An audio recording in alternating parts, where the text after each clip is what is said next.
Qaraha ama xabxabka waa miro aad faa'iido ugu leh jirka, waana miraha ugu biyaha badan inta la og yahay.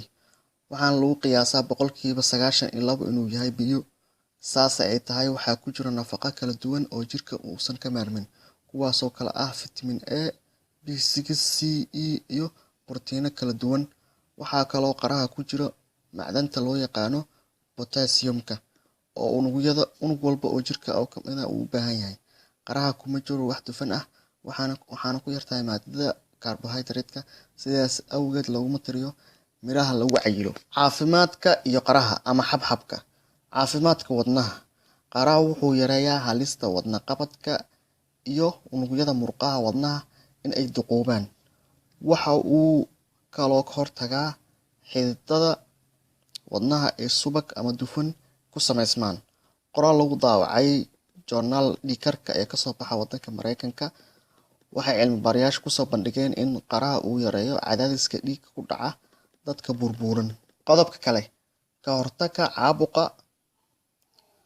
Qaraha wuxuu yareeyaa halista caabuqa iyadoo hoos u dhiga waxyaabaha ka qayb qaata caabuqa inay yareeyo sunta jirka ku jirto.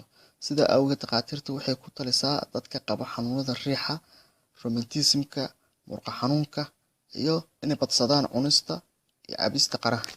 Qodobka kale, fuuq celinta. Qaraha wuxuu ugu horeeyaa cunnada jirka ee sameeya fuuq celinta, maadaama ay ku jiraan biyo aad u badan, taasoo macnaheedu yahay in kelyaha iyo qashin-saarka aad ugu roon yahay.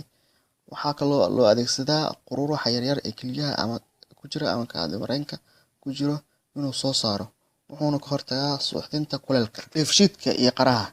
Qaraha ama xabxabka waxaa ku jira maadada loo yaqaano fiber-ka ama buunshada loo yaqaano, taasoo dheefshiidka iyo mindhicirada caloosha u roon. Maqaarka iyo timaha. Maadada fitamiin A waxay u roon tahay kobcinta unugyada maqaarka iyo tinta, waxayna ka hortagaa jir qaleylka. Soonka iyo cunista qaraha ama cabista.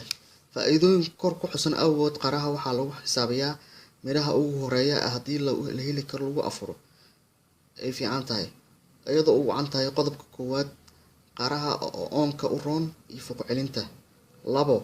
Qaraha oo dheefshiidka u roon, caloosha iyo mindhicirada u diyaariya cuntooyinka lagu afuri rabo.